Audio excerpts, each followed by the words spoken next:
Hello YouTube, this is Morgan Airspeed Prime here with my next Star Wars video. This is going to be my review for Star Wars The Clone Wars Season 7 Episode 2, which is called A Distant Echo. So, second episode of the season. We're still, of course, in the Bad Batch arc and will be for the next two episodes.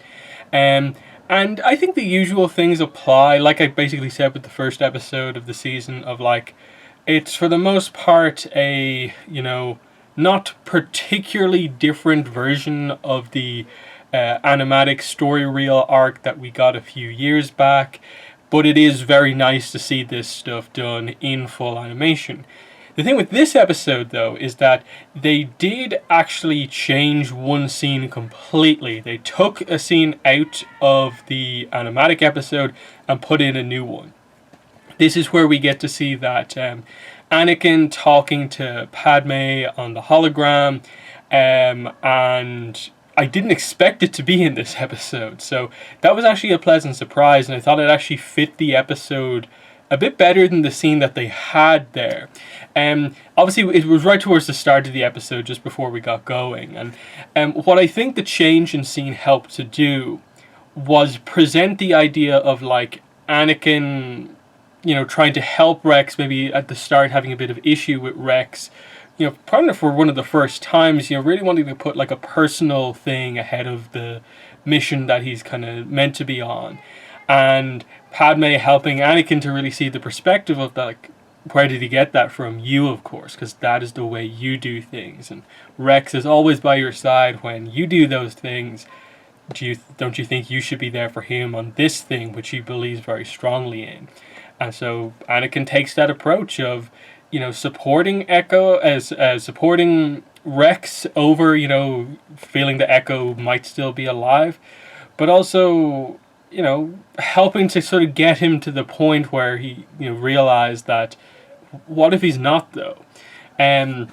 So I actually thought this really worked, and that, like, Anakin and Rex have a nice dynamic, but we never really get too much of an insight into it, like, on this level, where it's like Anakin showing concern for Rex, like, as a person, and not just him sort of praising Rex for, like, how good he is, basically.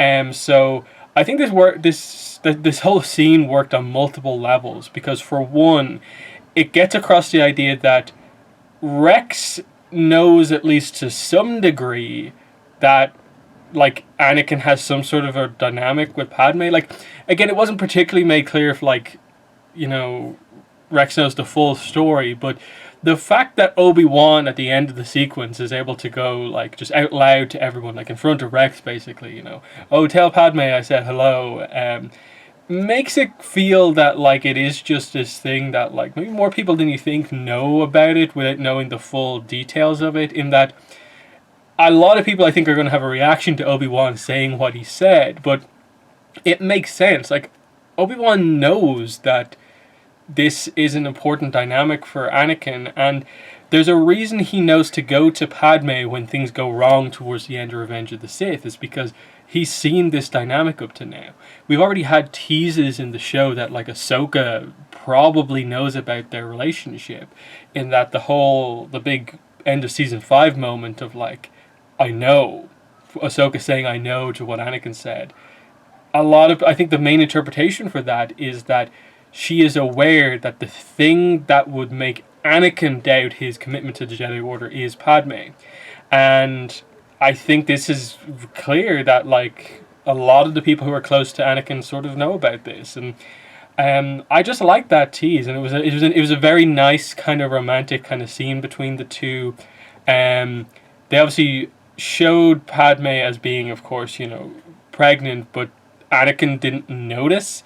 Again, they made it very obvious by the fact, like, the end sequence, they put up their hand, hologram to real hand, and she had her other hand on her stomach, so, you can put it as, like, oh, Anakin is more focused on, like, the battle, and he's not really thinking about that, and it, of course, has to be a surprise when he finds out in Revenge of the Sith that she's pregnant, but, still, it was a nice scene, I think, just for the audience to get a sense for, like, oh, like, we're this close to Revenge of the Sith, like, these literally are the events directly leading into Revenge of the Sith that any episode now, we're gonna get the call basically that Anakin and Obi-Wan need to leave wherever they are and head out back to Coruscant to assist with getting Palpatine back, and that's going to leave Ahsoka in charge of the siege of Mandalore. So stuff has to happen before then, but we're very close, and I like that connection. And again, just one change of scene managed to do so much, make a very thought-provoking scene. The scene that was in the animatics before, if you watch the episode, it's actually up on YouTube. I actually recommend watching the scene. Again, it's about like 3-4 minutes into the episode. And basically what it is, that instead of Anakin going into the barracks to have a secret conversation with Padme, Obi-Wan comes in and they have a little bit of a lengthy scene. Just basically Obi-Wan getting across the point you expect him to get across, that like the council aren't entirely sure of the mission, but like realistically they're all for it, so go ahead.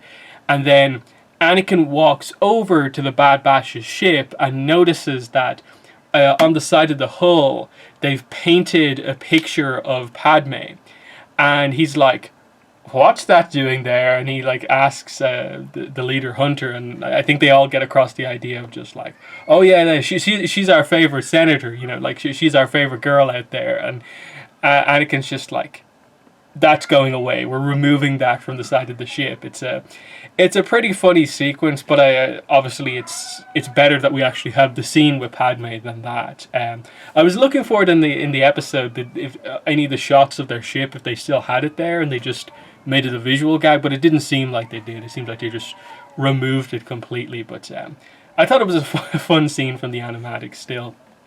As far as the rest of the episode goes, a pretty sort of standard stuff. They go on the mission to track the signal that they got that seemingly confirmed that Echo is still alive. So they go to this other planet. Wat Tambor is there, of course. And again, I like that connection. He's getting across the idea that, oh no, I'm just a business. We're not involved with the Separatists, even though we know that those main business members are like key Separatist members. So I like that connection of just like, we saw kind of very early in the Clone Wars a lot of the Trade Federation stuff, and so Nute Gunray by the end of the Clone Wars is effectively in hiding. We've seen like Sand Hill and the Munes. We've already done the sort of banking plot very recently, and now we're having the Techno Union army here with Wat Tambor. So I like a lot of the Separatist leaders sort of just being involved in things here, while still trying to get across the idea that they're just a business. They're not really just working with the Separatists. They're not loyal to them, but we know that is actually the case. As far as the dynamic goes here, I thought it worked because, again, you had the Bad Batch themselves, Rex and Anakin, like just 6 characters. That's really it. I think it worked quite well just to have like Rex be very devoted to the mission, and then the others be like very, oh look, one of the regular clones is getting ahead of himself and thinking one of the others is still alive. And you get that pretty heated scene towards the end where I think Crosshairs says like, you left him to die, and it hits Rex hard because that's a decision he had to make as like the commanding officer, and in Rex's mind he did that. And I like that they even had the scene earlier on where like Rex said to Anakin like, I'm not usually one to like be like this. I usually am able to like in my head acknowledge that my brothers are going to be killed, and so I don't attach myself to them that much. But something about what happened here and the hope is making him feel like he has to make this work, and that if there's any hope he has to commit to it the full way through. And so I like seeing that sort of dedication from Rex, and I think it really helps in a way sort of define like, oh, now we're beginning to see almost like a little bit of the style of character that he is when we meet him in like Rebels, where like he's less clone trooper Rex and more just Rex the character, and we're seeing some of that kind of come out here. So I thought a lot of that stuff worked very well. The Bad Batch themselves, definitely, like even just 2 episodes in, it really sort of highlights that they are very just kind of one note for the most part as characters, and that like they're gonna play most of the jokes with like Wrecker and how big he is. He just wants to fight, and just his sudden bursts of action are really cool, but that's all there really is to him. Crosshairs is, of course, silent, skilled, but he also, doesn't really know when to not say something. Tech, of course, is the tech guy, and then Hunter is the leader of the Bad Batch. I don't think there's really too much to say about them here, apart from they made for good action sequences because we had unique clones, and none of them were just like random clones there to just be killed off. They're all noted characters, so no one's going to be killed here. They had to do all the clones had to do a mission themselves to free Anakin from the planet natives, and yeah, it just builds up to the final sequence where we're getting close. We get the details surrounding the signal and when it's on, when it's not on, and eventually, by the end of the episode, revealing that yes, Echo is still out there. He's alive. Here he is, but he was badly injured in that explosion, and what happened? Like, he seems like he's lost his legs, or else they, like, mechanomorphed him, whatever way you want to say, like, basically made him into a cyborg. He's got so many robotic parts, but there is still part of Echo there. It's just, the question of, in all this time, like a year plus, who knows how long, like, how much has changed with him? Like, how part of the Separatist system is he versus how much is he the Echo that we know? Is there any hope of saving him if they can kind of free him from this system without killing him? It's a nice moment to just be like, a character who was killed off like 4 seasons ago is back now, and it's this sort of emotional moment of like Rex, who's lost so many clones, kind of finding one of his sort of missing in action clones. It's it hits home. Like it's a nice emotional arc to have that. Like most of the time with the clones, it is like the sacrifice, the death of one of them, but here's a return. That's pretty good. We lost 5s, but we got Echo back. That's something, at least.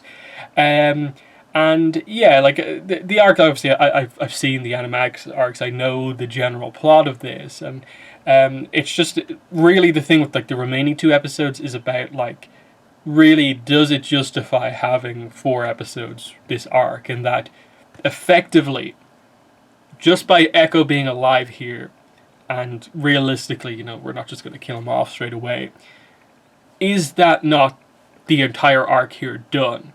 We should just have like one more episode to deal with the details of Echo, and then finishing up the mission, getting him back to safety. That's it. Do we need 2 more episodes to cover all this stuff? It's fine for what it is, like I said, but it's always going to be, I think, a question of like, was this the right arc to start off with? 4 weeks with no Ahsoka and so on, but they've shown us that they are willing to make some changes between the animatics and the final version, so who knows, like maybe especially towards the end, the final episode of this arc, we could get more of a setup. They could include more important stuff. So that's something to look out for, and it makes at least the other 2 episodes intriguing just to note if anything changes as we get the releases. So yeah, that's I think most of what I wanted to say here. I'll just say that like with regards to some very quick thoughts on the recent Star Wars announcement for the High Republic sort of publishing, story reveal phase, whatever you want to call it. Basically, I'm relatively positive on it. I think the books and the novels have needed something like that, just an era they can focus in on. Basically, nothing in the rest of the Star Wars universe touches this era. I think Yoda and Yaddle are like the only 2 characters who are in any way going to be like referenced probably from anything else. Beyond that, it's pretty much just they have a free canvas to work with here. And I think it's good because, one, it's a Jedi era, which I think we've needed after, a lot of the focus relatively recently has been on sort of original trilogy stuff as well as sequel trilogy stuff, which are eras, without the Jedi. So that immediately is a huge positive for me. I just wonder, like the thing I'm thinking about that they haven't really mentioned is just that there is still Sith out there. We know they don't go public until The Phantom Menace. episode 1. But behind the scenes, the rule of two is still working. The gradual advancement of the Revenge of the Sith plan still is happening. And you have all of these events, especially if you go off the Darth Plagueis book, you have that a lot, that pretty much most of the Sith Masters prior have done something to assist with the plan happening. And I think they mentioned something along the lines of, I think it's Darth Tenebrous' master was one of the ones who like did this crazy like Sith meditation thing that really shifted the balance of the Force just that little bit away from the light into the dark. And that is kind of what is responsible for the Jedi no longer having such amazing like ability to sense the future abilities. The whole idea of, you know, the Force is clouded, the light side of the Force is clouded from things, is pretty much because of actions of the Sith over the previous generations. So I'm wondering, will we see something like that? They're teasing this big event, you know, the what's it, Cataclysm or something like that, as being the big starting off era, the point for the era, and I'm definitely happy about it. Again, mainly for me, the novels are the main things I'm kind of into. For me, the comics can be a little hit and miss depending on what they're about. And then the one things I'd be maybe questioning a little bit is just the fact that there is sort of like a middle school level novel. And then I think the IDW comic is very much a kid's comic. So I wonder just, will there be any substance to those two things? For the most part, I think the novels are mainly going to be the thing that interests me. Like, again, they need to prove themselves after everything that's happened recently with Star Wars. This has to work. It has to be a new Disney project that works, and hopefully it is. I'm definitely going to give them the benefit of the doubt, and for sure check out that opening novel. But yeah, there are just some brief thoughts on it. I thought I might make a video on it, but then I just decided that, look, I'll discuss that more closer to the release of the books. The stuff is still like 6 months away, I think, from even starting, so it's only worth, I think, discussing for a little bit right now. But still, cool project. So yeah, until next week and the next Clone Wars video, that's been the video. Thanks for watching, and bye.